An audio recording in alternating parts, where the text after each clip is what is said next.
ಈಗಾಗಲೇ ನಾನು ಮಾನಸಿಕವಾಗಿ ಬಿಜೆಪಿ ಸೇರ್ಕೊಂಡಿದ್ದೀನಿ. ಕ್ಷೇತ್ರನ ಬಡತನದಲ್ಲಿಟ್ಟು ಒಬ್ಬ ಕುಟುಂಬ ಹೆಂಗೆ ಶ್ರೀಮಂತರಾಗ್ಬೋದು ಅನ್ನೋದನ್ನು ಇವೆಲ್ಲ ನೋಡ್ಬೋದು. ಇವರಿಗೆ ಕೇವಲ ಭರವಸೆಗಳನ್ನು ಕೊಟ್ಟು ಇವರನ್ನ ಬಡತನದಲ್ಲಿ ಶಾಶ್ವತವಾಗಿ ಇಡೋಣ, ಅವಾಗ ನಾವು ಶಾಶ್ವತವಾಗಿ ಅಧಿಕಾರದಲ್ಲಿ ಇರ್ಬೋದು ಅನ್ನೋದನ್ನ ಅರ್ಥ ಮಾಡ್ಕೊಂಡ್ರು ಟ್ರಿಕ್ಸ್. ಅವ್ರ ದುರಹಂಕಾರ ಕಡಿಮೆ ಆಗ್ತಾ ಇದೆ. So that is the beauty of democracy. ಹಾಗಾಗಿ ಚುನಾವಣೆ ಡಿಸೈಡೆಡ್ ಕಾಂಗ್ರೆಸ್ ಅನ್ನ ಸೋಲಿಸಬೇಕು ಅಂತ ಮಾಡಿದ್ದಾರೆ. ಪಂಚಾಯತ್ ಮೆಂಬರ್ ಕೂಡ ಇವತ್ತು ರೋಡ್ ಮಾಡಿಸ್ತಾರೆ. ದೊಡ್ಡದಲ್ಲ, ನೀವು ಮಂತ್ರಿಗಳಾಗಿದ್ದರು, ಬಹಳ ಒಳ್ಳೆ ವ್ಯಕ್ತಿತ್ವ ಇರೋಂಥವ್ರು, ಯಾವುದೇ ಭೇದ ಭಾವ ಮಾಡಲ್ಲ, ಹಿಂದೂ ಮುಸ್ಲಿಂ ಅಂತ ನೋಡಲ್ಲ, ಮತ್ತೆ ಸ್ವಂತ ಸಾಮರ್ಥ್ಯದಿಂದ ಮೇಲೆ ಬಂದಿರೋಂಥವ್ರು. ಈ ಕಡೆ ಇನ್ನೊಂದು ಕ್ಯಾಂಡಿಡೇಟ್, ಅವ್ರೇನು ಇವತ್ತು ಸಾವಿರಾರು ಕೋಟಿ ಆಸ್ತಿ ಮಾಡ್ಕೊಂಡಿದ್ದಾರೆ, ಆ ಒಂದು ಆಸ್ತಿನ ಕಾಪಾಡ್ಕೋಬೇಕಂತಂದು ಡಿಗ್ರಿ ಮಾಡ್ಕೊಂಡ್ ಬಂದಿದ್ದು.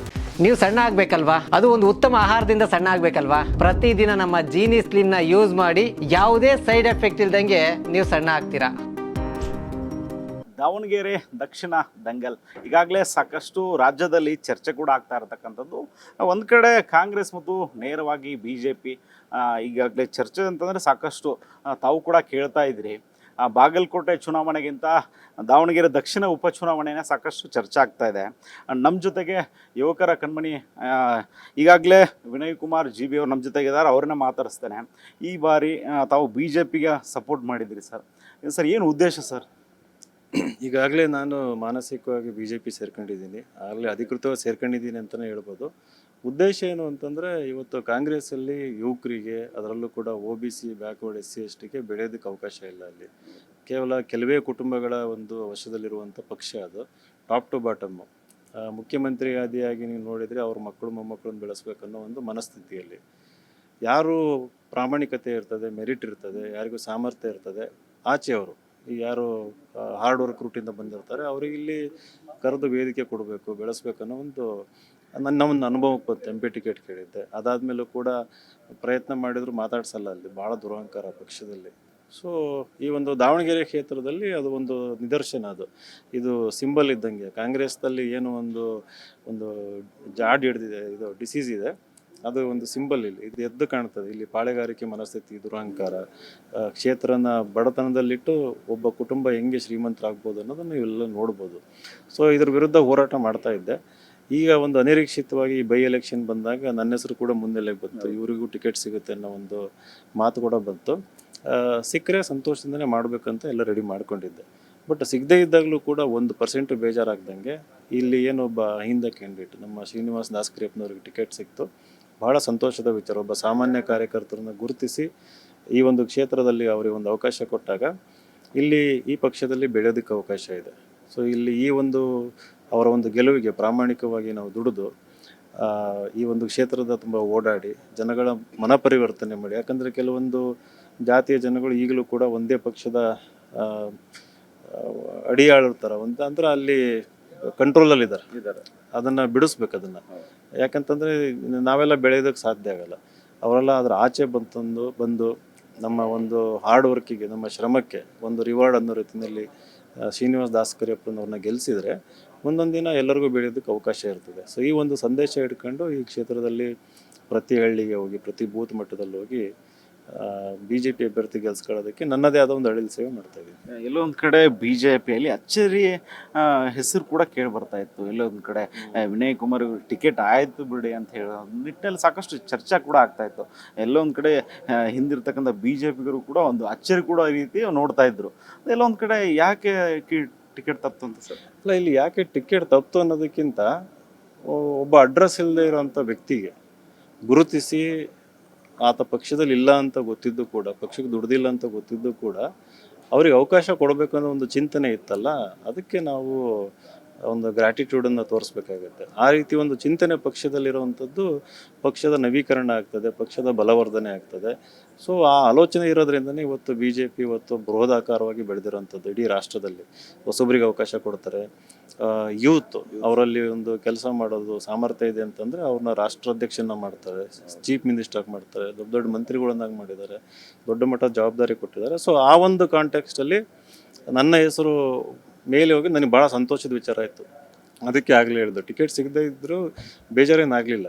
ಯಾಕೆಂದರೆ ನಾವು ನಮ್ಮ ಪಡಿ ನಾವು ಇದ್ವಿ. ಸಡನ್ಲಿ ನನ್ನ ಹೆಸರು ಅಲ್ಲಿ ತನಕ ಹೋಗಿದ್ದು. ಈ ರಾಜ್ಯದಲ್ಲಿ ಚರ್ಚೆ ಆಗಲಿಲ್ಲ, ಹೈಕಮಾಂಡಲ್ಲಿ ಚರ್ಚೆ ಆಯ್ತಲ್ಲ, ಅದೊಂದು ದೊಡ್ಡ ಮಟ್ಟದ. ಸೊ ಅದು ವಾಟ್ ಇಟ್ ಶೋಸ್ ಅಂತಂದ್ರೆ ಅಬ್ಸರ್ವ್ ಮಾಡ್ತಿದ್ದಾರೆ ಅವರು. ಐ ಥಿಂಕ್ ಪ್ರತಿಯೊಂದು MP ಕ್ಷೇತ್ರದಲ್ಲೂ ರಾಜ್ಯದಲ್ಲೂ ಹೊಸ ಲೀಡರ್ಸ್ ನಮಗೆ ಬೇಕು, ಅವರನ್ನು ಬೆಳೆಸಬೇಕು ಅಂತಂದು ಐ ಥಿಂಕ್ ಹೈಕಮಾಂಡ್ ಮಟ್ಟದಲ್ಲಿ ಎಲ್ಲ ರಾಜ್ಯದಲ್ಲೂ ಚಿಂತನೆ ನಡೀತಾ ಇದೆ, ಅನ್ವೇಷಣೆ ಕೂಡ ನಡೀತಾ ಇದೆ. ಸೊ ನಮ್ಮ ಅದೃಷ್ಟ ಐ ಥಿಂಕ್ ನನ್ನ ಹೆಸರು ಕೂಡ ಅಲ್ಲಿ ಬಂದಿದ್ದು. ಆ ಒಂದು ಗ್ರ್ಯಾಟಿಟ್ಯೂಡಿಂದನೂ ಕೂಡ ನಾನು ಇಲ್ಲಿ ಇವತ್ತು BJPಗೆ ಪ್ರಾಮಾಣಿಕವಾಗಿ ದುಡಿತಾ ಇದ್ದೀನಿ. ಅದೊಂದು ಒಳ್ಳೆಯ ಬೆಳವಣಿಗೆ. ಅಂದರೆ ಏನಾದರೂ ವರಿಷ್ಠರು ಮುಂದಿನ ದಿನಗಳಲ್ಲಿ ಏನು ಅವಕಾಶ ಕೊಡ್ತೇನೆ ಅಂದರೆ ಏನು ಚರ್ಚೆ ಕೂಡ ಏನೇನು ಆಯ್ತಾ ಸರ್ ಏನಾದರೂ? ಇಲ್ಲ, ಚರ್ಚೆ ಏನಾಗಿಲ್ಲ. ಕೇಳಿದರು, ನನ್ನ ಅನಿಸಿಕೆ ಕೇಳಿದರು, ಟಿಕೆಟ್ ಸಿಕ್ಕರೆ ಇದು ಮಾಡ್ತೀರಾ ಅಂತ, ರೆಡಿ ಇದ್ದೀರಾ ಅಂತಂದು. ರೆಡಿ ಇದ್ದೀನಿ ಅಂತಂದು ಹೇಳಿದ್ದೆ ನಾನು. ಬಟ್ ಅದಾದಮೇಲೆ ಈ ರೀತಿ ಏನು ಪ್ರಾಮಿಸ್ ಆ ರೀತಿ ಇಲ್ಲ. ಬಟ್ ಖಂಡಿತವಾಗಿಯೂ ದೊಡ್ಡ ದೊಡ್ಡ ಲೀಡ್ರುಗಳು ನಿಮಗೆ ಉತ್ತಮ ಭವಿಷ್ಯ ಇದೆ, ಪಕ್ಷ ಸೇರಿ ಅಂತೆಲ್ಲ ಹೇಳಿದ್ದಾರೆ. ನಾನು ನಂಬಿರೋವಂಥದ್ದು ಏನಪ್ಪ ಅಂತಂದ್ರೆ ನಮ್ಮ ಶ್ರಮದ ರೂಟು, ಹಾರ್ಡ್ ವರ್ಕ್ ಮಾಡೋಣ. ಈಗ ಆಲ್ರೆಡಿ ರೆಕಗ್ನಿಷನ್ ಸಿಕ್ಕಿದೆ, ಅದೊಂದು ಏನಂತೀರಿ, ಒಂದು ಸೈನು ಸಿಕ್ಕಿದೆ. ಇವಾಗ ಬೆಳೆಸ್ತಾರೆ ಅನ್ನೋದು ನಮ್ಮ ಕೆಲಸ ಮಾಡೋಣ, ಬರ್ತಿ ಗೆಲ್ಸ್ಕೊಳ್ಳೋಣ. ಅದಾದಮೇಲೆ ಖಂಡಿತವಾಗಿಯೂ ಅವರು ಒಂದು ಒಳ್ಳೆ ಸ್ಥಾನಮಾನ ಕೊಡ್ತಾರೆ ಅನ್ನೋ ನಂಬಿಕೆ ಇದೆ. ಇಲ್ಲೊಂದು ಕಡೆ ಲೋಕಸಭೆಯಲ್ಲಿ ಕೂಡ ಸ್ಪರ್ಧೆ ಮಾಡಿದ್ರಿ, ಇಲ್ಲೊಂದು ಕಡೆ ಸಾಕಷ್ಟು ಕೂಡ ಚರ್ಚೆ ಆಗಿತ್ತು. ಏನೇನು ಯಾಕಂದರೆ ತಮ್ಮ ಒಂದು ಬಳಗ ಸಾಕಷ್ಟು ಇರತಕ್ಕಂಥದ್ದು ಈ ಭಾಗದಲ್ಲಿ. ಇಲ್ಲೊಂದು ಕಡೆ ಈ ಬಾರಿ ಕೂಡ ಟಿಕೆಟ್ ಸಿಕ್ಕಿದ್ರೆ ಏನೋ ಒಂದು ನಿರೀಕ್ಷೆ ಇಟ್ಕೊಂಡಿದ್ರು ತಮ್ಮ ಅಭಿಮಾನಿಗಳು. ಇಲ್ಲೊಂದು ಕಡೆ ಅದು ಮುಂದಿನ ದಿನಗಳಲ್ಲಿ ಸಿಗುವಂತಾಗಲಿ. ಆ ದಾವಣಗೆರೆ ದಕ್ಷಿಣ ವಿಧಾನಸಭಾ ಕ್ಷೇತ್ರದ ಕಡೆ ಬರೋದಾದರೆ ಸರ್, ಅಭಿವೃದ್ಧಿ ಯಾಕೆ ಕುಂಠಿತ ಆಗಿದೆ ಸರ್? ಯಾಕೆ ಸಾಕಷ್ಟು ಭದ್ರಕೋಟೆ ಅಂತ ಹೇಳ್ತಾರೆ, ಅಂದರೆ ಕಾಂಗ್ರೆಸ್ನ ಭದ್ರಕೋಟೆ. ಇಲ್ಲಿರ್ತಕ್ಕಂಥ ಒಂದು ಸುಶುದ್ಧ ಆಸ್ಪತ್ರೆ ಇಲ್ಲ, ಒಂದು ಗೌರ್ಮೆಂಟ್ ಕಾಲೇಜಿನ ವ್ಯವಸ್ಥೆ ಇಲ್ಲ. ಅಲ್ಲಿರ್ತಕ್ಕಂಥ ನಿರುದ್ಯೋಗಿಗಳು ಸಾಕಷ್ಟು ಜನ ಇದ್ದಾರೆ ಸರ್. ಯಾಕಂದರೆ ಅಲ್ಲಿ ದುಡಿಲಿಕ್ಕೆ ಕಾರ್ಖಾನೆಗಳ ವ್ಯವಸ್ಥೆ ಇಲ್ಲ ಸರ್. ಯಾಕೆ ಮಾಡಲಿಲ್ಲ ಸರ್? ಇಲ್ಲಿ ಒಂದು ಪಾಪ್ಯುಲೇಷನ್ ಕಾಂಪೋಸಿಷನ್, ಡೆಮೋಗ್ರಫಿ ಅಂತ ಹೇಳ್ತೀವಲ್ಲ, ಸುಮಾರು 85% ಏನು ಅಹಿಂದ ಅಂತ ಹೇಳ್ತೀವಿ, ಅದು ಅತ್ಯಂತ ಬಡವರು ಇರುವಂಥ ಕ್ಷೇತ್ರ. ಇದು ಅತ್ಯಂತ ಹಿಂದುಳಿದ ಜಾತಿಗಳು, ಮೈನಾರಿಟಿ ಇರುವಂಥ ಕ್ಷೇತ್ರ. ಕಾಂಗ್ರೆಸ್ ಪಕ್ಷಕ್ಕೆ ಏನಾಯಿತು, ಟೇಕನ್ ಫಾರ್ ಗ್ರಾಂಟೆಡ್.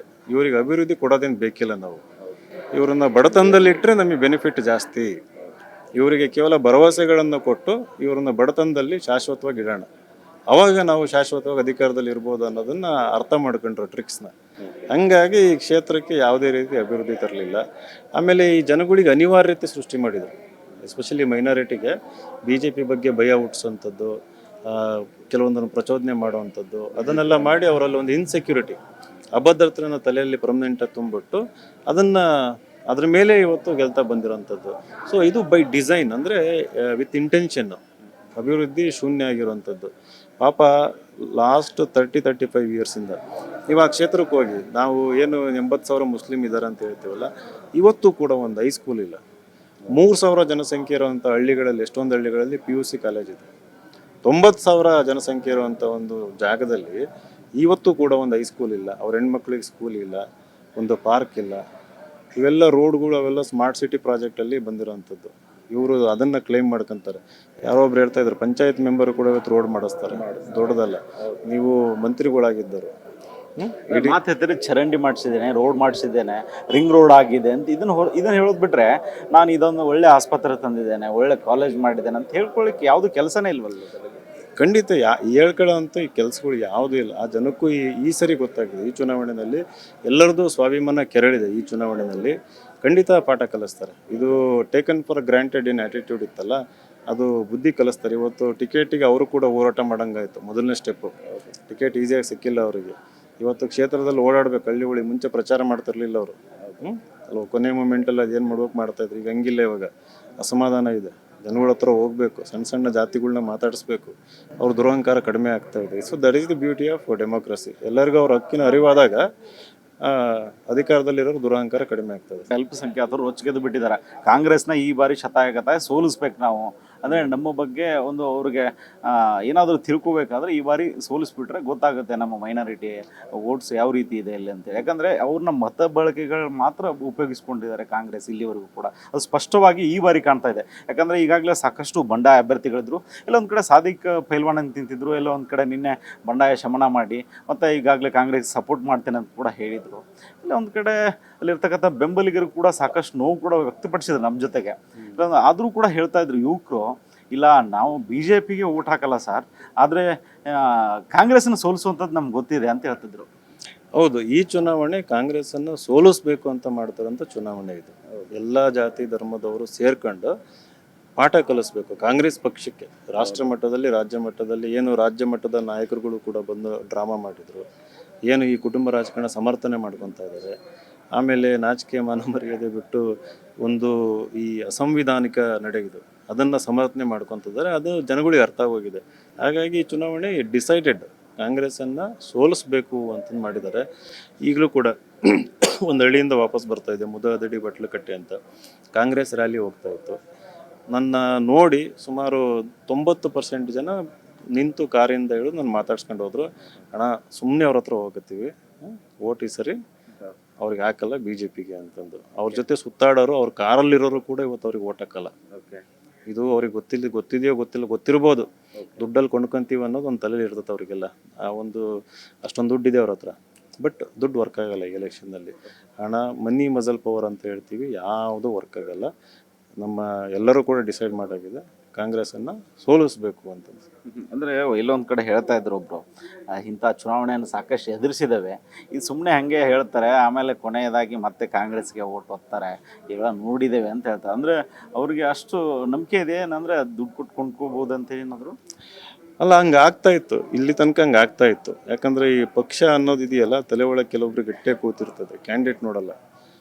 ಯಾರದ ಕತ್ತೆನರನಿಲ್ಲಿ ಯಾರನಿಲ್ಲಿ ನಾವು ಆಗ್ತೀವಿ ಅನ್ನೋದು ಕೆಲವೊಬ್ರು ಇರ್ತಾರೆ.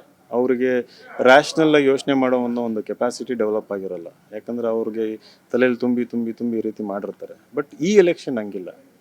ಯೂತ್ ಏನು ಜನ್ಜಿ ಅಂತ ಏನು ಹೇಳ್ತೀವಲ್ಲ, ಅವರು ಫ್ರಂಟ್ ಲೈನಲ್ಲಿದ್ದಾರೆ, ಅವರು ಹೋರಾಟಗಳು ಮಾಡ್ತಿದ್ದಾರೆ, ಅವರು ದೊಡ್ಡವ್ರನ್ನ ಬದಲಾಯಿಸೋದಕ್ಕೆ ಟ್ರೈ ಮಾಡ್ತಾ ಇದ್ದಾರೆ. ಸೊ ಹಾಗಾಗಿ ಲಾಸ್ಟ್ ಮಿನಿಟಲ್ಲಿ ಹೋಗೋಷ್ಟು ಹೋಗ್ತವೆ, ಬಟ್ ಏನಿಲ್ಲ ಅಂದರೆ ಒಂದು 15-20 ಸಾವಿರ ಓಟಲ್ಲಿ ಸೋಲೋದಂತೂ ಗ್ಯಾರಂಟಿ. ಎಲ್ಲೊಂದು ಕಡೆ ಈ ಬಾರಿಗೆ ಏನು ಮುಸ್ಲಿಂ ಸಮುದಾಯದ ಪ್ರಮುಖ BZ ಜಮೀರ್ ಅಹಮದ್ ಅವರು ಅಂತರ ಕಾಯ್ದುಕೊಂಡಿದ್ದಾರೆ. ಎಲ್ಲೊಂದು ಕಡೆ ಮಲ್ಲಿಕಾರ್ಜುನ್ ಹೇಳಿಕೆಯಿಂದ ಆಗಿರ್ಬೋದು ಅಥವಾ ಬೇರೆ ಇನ್ನೊಂದು ಕಾರಣದಿಂದಾಗಿ ಅದೆಲ್ಲೊಂದು ಕಡೆ ಕಾಂಗ್ರೆಸ್ಸಿಗೆ ಮೈನಸ್ ಆಗುವಂಥ ಸಾಧ್ಯತೆಗಳು ಸರ್? ಅದು ಕಾದು ನೋಡ್ಬೇಕು ಅದನ್ನು. ಅದು ಇನ್ನೂ 10 ದಿನ ಟೈಮ್ ಇದೆ. ಯಾಕಂತಂದರೆ ಇವರು ಲೀಡ್ರುಗಳಾಗಿರೋರು ಎಷ್ಟು ಸ್ವಾಭಿಮಾನ ಇದೆ, ಎಷ್ಟು ಗಟ್ಟಿತನ ಇದೆ ಅನ್ನೋದು ಕಮ್ಮಿಂಗ್ ಡೇಸಲ್ಲಿ ಗೊತ್ತಾಗುತ್ತೆ. ಸಿದ್ದರಾಮಯ್ಯ ಅವ್ರ ಜೊತೆ ಕರ್ಕೊಂಬರ್ಬೋದು, ಹೇಳೋಕ್ಕಾಗಲ್ಲ. ಇಲ್ಲ ಅವರೇ ಪರ್ಸ್ನಲ್ಲಾಗಿ ಕರೆದು ಹೆಂಗೆ ಸಾದಿಕ್ ಪೈಲ್ವನ್ನ ಕರೆಸಿ ಇದು ಮಾಡಿದ್ರು, ಹಂಗೆ ಹೋಗಪ್ಪ ಎಲೆಕ್ಷನ್ ಮಾಡು ಅಂತಂದು ಇವ್ರಿಗೆ ಹೇಳ್ಬೋದು. ಬಟ್ ಅವರಲ್ಲೂ ನೋವಿದೆ. ಪಾಪ ಅವರು ಪ್ರಾಮಾಣಿಕವಾಗಿ ಮೈನಾರಿಟಿ ಟಿಕೆಟ್ ಕೊಡಿಸ್ಬೇಕಂತಂದು ಪ್ರಯತ್ನ ಪಟ್ಟದ್ದು. ರಾಜ್ಯದಲ್ಲಿ ಇವತ್ತು ಅವರು ಪ್ರಶ್ನಾತೀತ ನಾಯಕ, ಒಂದು ಮೈನಾರಿಟಿ, ಅವರಿಗೂ ಕೂಡ ಇವರು ಅವಮಾನ ಮಾಡಿದರು. ಆಮೇಲೆ ಆ ಒಂದು ನೋವು ಕೂಡ ಈ ಸಮಾಜದಲ್ಲಿದೆ. ಬಟ್ ಪಕ್ಷ ಅಂತ ಬಂದಾಗ ಏನಾಗ್ತದೆ, ಲಾಸ್ಟ್ ಮಿನಿಟಲ್ಲಿ ಅವ್ರು ಬರ್ತಾರೆ. ಬಟ್ ಅವರು ಏನೇ ಎಫರ್ಟ್ ಹಾಕಿದ್ರು ಕೂಡ ಪೀಪಲ್ ಹ್ಯಾವ್ ಡಿಸೈಡೆಡ್. ಜಮೀರ್ ಅವರು ಸೀರಿಯಸ್ ಆಗಿ ಬಂದು 7 ದಿನ ಎಲೆಕ್ಷನ್ ಮಾಡ್ತೀನಿ ಅಂದರೂ ಕೂಡ ಮುಸ್ಲಿಮ್ಸ್ ಈ ಸರಿ ಕಾಂಗ್ರೆಸ್ಸಿಗೆ ಓಟ್ ಹಾಕಲ್ಲ. ಅಂದರೆ ಶತಾಯಗತಾಯ ಕಾಂಗ್ರೆಸ್ನವ್ರು ಗೆಲ್ಲೇಬೇಕಂತೇಳಿ ನಿಂತ್ಕೊಂಡಿರೋಂಥ ಕ್ಷೇತ್ರ ದಾವಣಗೆರೆ ದಕ್ಷಿಣ ವಿಧಾನಸಭಾ ಕ್ಷೇತ್ರ. ಯಾಕಂದರೆ ಅವ್ರದ್ದೇ ರಾಜ್ಯ ಸರ್ಕಾರದಲ್ಲಿ ಅವ್ರದ್ದೇ ಸರ್ಕಾರ ಇರ್ತಕ್ಕಂಥದ್ದು. ಒಂದು ಕಡೆ ಗ್ಯಾರಂಟಿ ಯೋಜನೆಗಳು ಇದೆಲ್ಲ ವರ್ಕ್ ಆಗಲ್ಲ ಅಂತೀರಾ ಸರ್? ಇದು ಗ್ಯಾರಂಟಿ ಯೋಜನೆ ಈ ಎಲೆಕ್ಷನಲ್ಲಿ ವರ್ಕ್ ಆಗಲ್ಲ. ಇದು ಗ್ಯಾರಂಟಿ ಯೋಜನೆ ವಿರುದ್ಧವಾಗಿ ಓಟ್ ಹಾಕುವಂಥ ಎಲೆಕ್ಷನ್ ಇದು. ಯಾಕಂದರೆ ಜನಕ್ಕೆ ಗೊತ್ತಾಗಿದೆ ಅದು ಪರ್ಮನೆಂಟ್ ಸೊಲ್ಯೂಷನ್ ಅಲ್ಲ. ನಿನ್ನೆನೋ 2,000 ರೂಪಾಯಿ ಬಿದ್ದಿದೆ, ಇಷ್ಟು ದಿನ ತಿಂಗಳು ಕಾದ್ಬಿಟ್ಟು ನಿನ್ನೆ 2,000 ರೂಪಾಯಿ ಹಾಕ್ಬೋದು, ನಿನ್ನೆನೋ ಇವತ್ತು ಬಿದ್ದಿದೆ ಅಂತ ಅಕೌಂಟಿಗೆ. ಸೊ ಇವೆಲ್ಲ ಜನ ದಡ್ರಲ್ಲ, ಮುಂಚೆ ಥರ ದಡ್ರಲ್ಲ ಇವಾಗ. ಎಲ್ಲ ಬುದ್ಧಿವಂತರಾಗಿದ್ದಾರೆ. ಆಮೇಲೆ ಇಲ್ಲಿ ಈ ಕ್ಷೇತ್ರದಲ್ಲಿ ನಾನು ಆಗಲೇ ಹೇಳ್ದಂಗೆ ಅದು ಜಾಗೃತ ಆಗೋಗ್ಬಿಟ್ಟಿದೆ. ಸೊ ಹಾಗಾಗಿ ಈ ಗ್ಯಾರಂಟಿಗಳು ಅಥವಾ ಸರ್ಕಾರ ಇಲ್ಲೇ ಬಂದು ಠಿಕಾಣಿ ಹೂಡಿ ಎಷ್ಟೇ ಶ್ರಮ ಹಾಕಿದರೂ ಕೂಡ ವರ್ಕ್ ಆಗಲ್ಲ ಇಲ್ಲಿ. ಸೊ ಇದು ಔಟ್ಕಮ್ ಆಲ್ರೆಡಿ ಡಿಸೈಡೆಡ್. ನಾವೇನು ನಮ್ಮ ಜವಾಬ್ದಾರಿ ಮರಿದಂಗೆ ಕೆಲಸ ಮಾಡ್ಕೊಂಡು ಹೋದರೆ ವರ್ಡಿಕ್ಟ್ ಮೇ 4ನೇ ತಾರೀಕು ಭಾಳ ಸ್ಪಷ್ಟವಾಗಿರ್ತದೆ. BJP ಅಭ್ಯರ್ಥಿ ಶ್ರೀನಿವಾಸ್ ದಾಸ್ ಕರಿಯಪ್ಪ ಭರ್ಜರಿ ಬಹುಮತದಿಂದ ಗೆಲ್ತಾರೆ. ಓಕೆ, ಅಭ್ಯರ್ಥಿ ಬಗ್ಗೆ ಹೇಳೋದಾದರೆ ಸರ್, ಒಂದು ಕಡೆ ಶಾಮನೂರು ಶಿವಶಂಕರಪ್ಪ ಅವರ ಮೊಮ್ಮಗ ಸಮರ್ಥ ಅವರು, ಇನ್ನೊಂದು ಕಡೆ BJP ಶ್ರೀನಿವಾಸ್ ದಾಸ್ ಕರಿಯಪ್ಪ ಸರ್. ಹೇಗೆ ಅಭ್ಯರ್ಥಿ ಎರಡು ಕಡೆ ಹೋಲಿಕೆ ಮಾಡೋದಾದರೆ, ಒಂದು ಕಡೆ ಸಮರ್ಥ ಅವರು, ಇನ್ನೊಂದು ಕಡೆ ಶ್ರೀನಿವಾಸ್ ದಾಸ್ ಕರಿಯಪ್ಪ, ಹೇಗೆ ಸರ್? ಆಯ್ಕೆ ಭಾಳ ಸ್ಪಷ್ಟ ಇದೆ, ಆಯಿತಾ. ಶ್ರೀನಿವಾಸ್ ದಾಸ್ ಕರಿಯಪ್ಪನವರು ಒಬ್ಬರು ಯಾರು ಹಮಾಲಿ ಮಾಡ್ತಾಯಿದ್ರು, ದಾಸ್ ಕರಿಯಪ್ಪನವರು ಅವರ ಮಗ. ಅವರು ಕೂಡ ಹಮಾಲಿ ಮಾಡಿಕೊಂಡು ಪಂಚಾಯತಿ ಲೆವೆಲಿಂದ ಹಂತವಾಗಿ ಬೆಳೆದ್ರು ಪರಿಶ್ರಮದಿಂದ. ಆಮೇಲೆ ಇವ್ರನ್ನೇನು ಅವ್ರೇನು ಬೆಳೆಸಿ ಹೋಗಲಿಲ್ಲ. ಅವ್ರು ಇದ್ದಾಗ ಅವರು ಪಾಪ ಅವರು ಇದಾದ ಮೇಲೆ ಇವರೆಲ್ಲ ರಾಜಕೀಯಕ್ಕೆ ಬಂದಿದ್ದು. ಇವರು ಕೂಡ ಪರಿಶ್ರಮದಿಂದ ಭಾಳ ಸಿಂಪಲ್ ಮನುಷ್ಯ, ಜನಗಳಿಗೆ ಪ್ರತಿ ಹಂತದಲ್ಲೂ ಸಿಗುವಂಥ ಮನುಷ್ಯ. ಆಮೇಲೆ ಒಂಥರ ಬಿಂದಾಸ್, ಎಲ್ಲರ ಜೊತೆನೂ ಬೆರೀತಾರೆ, ಯಾವುದೇ ಭೇದ ಭಾವ ಮಾಡಲ್ಲ, ಹಿಂದೂ ಮುಸ್ಲಿಂ ಅಂತ ನೋಡಲ್ಲ, ಏನೂ ಇಲ್ಲ. ಭಾಳ ಒಳ್ಳೆಯ ವ್ಯಕ್ತಿತ್ವ ಇರೋಂಥವ್ರು, ಕಷ್ಟ ನೋಡಿರೋಂಥವ್ರು, ಮತ್ತು ಸ್ವಂತ ಸಾಮರ್ಥ್ಯದಿಂದ ಮೇಲೆ ಬಂದಿರೋಂಥವ್ರು. ಈ ಕಡೆ ಇನ್ನೊಂದು ಕ್ಯಾಂಡಿಡೇಟು ಫಾರಿನ್ನಿಗೆ ಹೋಗಿ ಬಿಸ್ನೆಸ್ BA ಮಾಡ್ಕೊಂಬಂದಿರೋಂಥದ್ದು, ಬಿಸ್ನೆಸ್ ಮಾಡಬೇಕಂತ ಬಿಸ್ನೆಸ್ ಮಾಡ್ಕೊಂಬಂದಿದ್ದು. ಅವರೇನು ಇವತ್ತು ಸಾವಿರಾರು ಕೋಟಿ ಆಸ್ತಿ ಮಾಡ್ಕೊಂಡಿದ್ದಾರೆ, ಆ ಒಂದು ಆಸ್ತಿನ ಕಾಪಾಡ್ಕೋಬೇಕಂತಂದು ಡಿಗ್ರಿ ಮಾಡ್ಕೊಂಬಂದಿದ್ದು. ಆಕಸ್ಮಿಕವಾಗಿ ಇಲ್ಲೊಂದು ಅವರ ತಾತ ಅವರ ಒಂದು ಸಾವಾಯಿತು. ಅವಾಗ ಇವರಿಗೆ ಒಂದು ಆಸೆ ಬಂತು, ಇಲ್ಲ ನಾನು MLA ಆಗಬೇಕು, ಬಿಸ್ನೆಸ್ಸು ಸಂಪತ್ತು ಜಾಸ್ತಿ ಇದೆ, ಕಾಪಾಡ್ಕೋಬೇಕಂದ್ರೆ ರಾಜಕೀಯ ಅಧಿಕಾರ ಬೇಕು ಅಂತ. ಸೊ ಅದಕ್ಕೆ ಸುಳ್ಳು ಕತೆ ಕಟ್ಟಿ ಅದು ಇದು ಕತೆ ಕಟ್ಟಿ ಇವತ್ತು ಟಿಕೆಟ್ ತೊಗೊಂಬಂದಿದ್ದಾರೆ. ಸೊ 26 ವರ್ಷ, ಈಗ ನಮಗೆ 42 ವರ್ಷ, ನಮಗೇನು ಹೇಳ್ತಾರೆ ಇನ್ನೂ ವಯಸ್ಸು ಚಿಕ್ಕದು, ಅವಕಾಶ ಇದೆ ಅಂತ. ಇವರು ದೊಡ್ಡ ದೊಡ್ಡ ಸರ್ನೇಮ್ ಇರೋರಿಗೆ ಇವ್ಯಾವ ಡೈಲಾಗ್ಗಳು ಯಾರು ಹೊಡೆಯೋದಿಲ್ಲ. ರಾಜ್ಯದ ಮುಖ್ಯಮಂತ್ರಿಗಳೇ ಬಂದು ಅವ್ರ ಕೈಯಲ್ಲಿ B ಫಾರ್ಮ್ ಕೊಟ್ಟು ಹೋಗ್ತಾರೆ. ಸೊ ಈ ಒಂದು ಅಸಮಾನತೆ, ಈ ಒಂದು ತಾರತಮ್ಯ ನೀತಿ ಏನಿದೆಯಲ್ಲ, ಶ್ರೀಮಂತರಿಗೆ ಒಂದು ನ್ಯಾಯ, ಬಲಿಷ್ಠರಿಗೆ ಬಲಾಢ್ಯರಿಗೆ ಒಂದು ನ್ಯಾಯ. ಸೊ ಈ ಡಾಕ್ಟರ್ BR ಅಂಬೇಡ್ಕರ್ ಸಂವಿಧಾನದಲ್ಲಿ ಭಾಳ ಸ್ಪಷ್ಟವಾಗಿ ಹೇಳಿದ್ದಾರೆ, ಸ್ಥಾನಮಾನಗಳ ಸಮಾನತೆ, ಅವಕಾಶಗಳ ಸಮಾನತೆ ಅಂತಂದ್ಬಿಟ್ಟು, ಸಾಮಾಜಿಕ ನ್ಯಾಯ, ಆರ್ಥಿಕ ನ್ಯಾಯ, ರಾಜಕೀಯ ನ್ಯಾಯ ಅಂತ. ಸೊ ಅದು ಒಂದು ಪೀಠಿಕೆನಲ್ಲಿ ಬರೆದಿರುವಂಥದ್ದು ಇಡೀ ಸಂವಿಧಾನದ ಆಶಯ ಅದು. ಇವರು ಸಾಮಾಜಿಕ ನ್ಯಾಯ ಅನ್ನೋರು ಕಾನ್ಸ್ಟಿಟ್ಯೂಷನ್ ಕೈಯಲ್ಲಿ ಹಿಡ್ಕೊಂಡು ಓಡಾಡೋರಿಗೆ ಕಾಣಲ್ವ ಇದು? ಸೊ ಅಭ್ಯರ್ಥಿ ಏನಿದ್ದಾರೆ ಅವರು ಅನ್ಡೆಮೊಕ್ರೆಟಿಕ್, ಅನ್ಕಾನ್ಸ್ಟಿಟ್ಯೂಷನಲ್ಲು. ಈ ಕಡೆ ಅವ್ರು ಏನಿದ್ದಾರೆ ಇವರು ಡೆಮೊಕ್ರೆಟಿಕ್ ಆ್ಯಂಡ್ ಕಾನ್ಸ್ಟಿಟ್ಯೂಷನಲ್ಲು. ಸೊ ಹಾಗಾಗಿ ಜಯ ಸತ್ಯಕ್ಕೇನೆ, ಸತ್ಯಮೇವ ಜಯತೇನೆ, ಸಂವಿಧಾನಕ್ಕೆ ಜಯ ಆಗುತ್ತೆ. ಬರೀ ಹೇಳಿದ್ವಿ, ತಾವು ಕೂಡ ಹೇಳಿದ್ರಿ, ಎಲ್ಲೊಂದು ಕಡೆ ಗ್ಯಾರಂಟಿ ವರ್ಕ್ ಆಗಲ್ಲ ಅಂತ ಹೇಳಿ, ಎಲ್ಲೊಂದು ಕಡೆ ದುಡ್ಡು ನಾವು ಅಷ್ಟು ಹಂಚ್ಬಿಡ್ತೇವೆ ಇಷ್ಟು ಹಂಚ್ಬಿಡ್ತೇವೆ ಅಂತ ಎಲ್ಲೊಂದು ಕಡೆ ಹೇಳ್ತಾ ಇದ್ರು. ಅದು ಎಲ್ಲ ಮೊದಲೇ ಭಾಗದಲ್ಲಿ ಹೇಳಿದ್ರಿ, ದುಡ್ಡು ವರ್ಕ್ ಆಗಲ್ಲ ಅಂತ ಹೇಳಿ. ಆದರೆ 2 ದಿನದಲ್ಲಿ ಏನೋ ಬದಲಾವಣೆ ಆಗ್ತಾ ಇತ್ತು ಅಂತ ಹೇಳ್ತಾ ಇದ್ರು ಅವರು. 2 ದಿನಗಳು ಅಂದರೆ ಹಿಂದಿನ ದಿನ ಏನೋ ಬದಲಾವಣೆ ಆಗ್ಬೋದು ಸರ್, ಇವಾಗ ಮೇ ಬಿ ಬೇರೆ ರೀತಿ ಇದೆ, ಒಂದು 2 ದಿನದಲ್ಲಿ ಏನೋ ಚೇಂಜಸ್ಸು ಆಗ್ಬೋದು ಅಂಥೇಳಿ. ಅಲ್ಲ, ಅದು ಬಡತನ ಇರೋದ್ರಿಂದ, ಏನು ದಾರಿದ್ರ್ಯ ಅಂತ ಹೇಳ್ತೀವಿ ಬಡತನ, ಅದು ಇರೋದ್ರಿಂದ ಕೆಲವೊಬ್ಬ ವ್ಯಕ್ತಿಗಳು, ಕೆಲವು ಜನರು ಆ ದುಡ್ಡು ಕೂಡ ಭಾಳ ದೊಡ್ಡದಾಗಿರ್ತದೆ. ಸೊ ಆಮೇಲೆ ಏನಾಗುತ್ತೆ, ನಮ್ಮ ಭಾರತೀಯ ಸಾಮಾಜಿಕ ವ್ಯವಸ್ಥೆಯಲ್ಲಿ ಯಾರಾದರೂ ಒಂದು ಸಹಾಯ ಮಾಡಿದಾಗ, ದುಡ್ಡು ಕೊಟ್ಟಾಗ, ಅದು ಇಲ್ಲಿಗಲ್ ಇರ್ಬೋದು, ಅದನ್ನು ನಾವು ಏನು ಮಾಡ್ತೀವಿ ಅಂದರೆ ಸ್ವಲ್ಪ ಗ್ರ್ಯಾಟಿಟ್ಯೂಡ್ ಇರ್ತದೆ, ಅದನ್ನು ಮಿಸ್ಯೂಸ್ ಮಾಡ್ಕೊತಾರೆ, ದುರುಪಯೋಗ. ಅದನ್ನೆಲ್ಲ ಅವೇರ್ನೆಸ್ ಮಾಡ್ತಾ ಇದ್ದೀವಿ. ದುಡ್ಡು ಒಂದು ರೋಲ್ ಪ್ಲೇ ಮಾಡ್ತದೆ, ಬಟ್ ಯಾರಿಗೆ ಒಂದು ಜಾಗೃತಿ ಇದೆ, ಯಾರು ಎಜುಕೇಟೆಡ್ ಇದ್ದಾರೆ. ಇವತ್ತು ಎಲ್ಲ ಹಳ್ಳಿಗಳಲ್ಲಿ ಯಾರು ದಡ್ರೇನಿಲ್ಲ, ರಾಜಕೀಯ ಅರಿವು ಎಲ್ಲರಿಗೂ ಇದೆ. ಸೊ ಈ ಜನ ಡಿಸೈಡ್ ಎಲ್ಲ, ನಾನು ಹಳ್ಳಿಗಳಿಗೆ ಹೋದ ಹೇಳ್ತಾರೆ, ಕಾಂಗ್ರೆಸ್ ದುಡ್ಡು ಕಾಂಗ್ರೆಸ್ ನೋಟು BJPಗೆ ಓಟು ಅಂತಂದು ಆಲ್ರೆಡಿ ಅಭಿಯಾನ ಶುರು ಆಗೋಗಿದೆ. ಐ ಥಿಂಕ್ ಅವ್ರು ಏನೇ ದುಡ್ಡು ಹಂಚಿದ್ರು ದುಡ್ಡು ತಗೊಂತಾರೆ, ಓಟ್ ಹಾಕೋದು ಮಾತ್ರ BJPಗೆ. ಅಂದರೆ ಎಷ್ಟು ಅಂತರದಿಂದ ಗೆಲ್ಬೋದು ಸರ್ ತಮ್ಮ ಕ್ಯಾಂಡಿಡೇಟ್ ಶ್ರೀನಿವಾಸ್ ದಾಸ್ಕರೆ? ಪ್ರಾಕ್ಟಿಕಲಾಗಿ ಹೇಳ್ಬೇಕಂದ್ರೆ 5 ರಿಂದ 10 ಸಾವಿರ ಮಿನಿಮಮ್ ಆ ಲೀಡಲ್ಲಿ 100% ಗೆದ್ದೇ ಗೆಲ್ತಾರೆ. Yes sir, thank you sir. Karnataka TV ಜೊತೆ ಮಾತಾಡಿದ್ದು. Thank you. ಸರ್, ಇದಿಷ್ಟು ವಿನಯ್ ಕುಮಾರ್ GB ಅವರ ಮಾತಾಗಿರ್ತಕ್ಕಂಥದ್ದು. ಕ್ಯಾಮರಾ ಪರ್ಸನ್ ಹೇಮಂತ್ ಜೊತೆ ಸಂಗಮೇ ಸತ್ತಿಗೆರೆ, ಕರ್ನಾಟಕ ಟಿವಿ, ದಾವಣಗೆರೆ. ನೀವು ಸಣ್ಣ ಆಗ್ಬೇಕಲ್ವಾ? ಅದು ಒಂದು ಉತ್ತಮ ಆಹಾರದಿಂದ ಸಣ್ಣ ಆಗ್ಬೇಕಲ್ವಾ? ಪ್ರತಿದಿನ ನಮ್ಮ ಜೀನಿ ಸ್ಲಿಮ್ನ ಯೂಸ್ ಮಾಡಿ ಯಾವುದೇ ಸೈಡ್ ಎಫೆಕ್ಟ್ ಇಲ್ದಂಗೆ ನೀವು ಸಣ್ಣ ಆಗ್ತೀರಾ.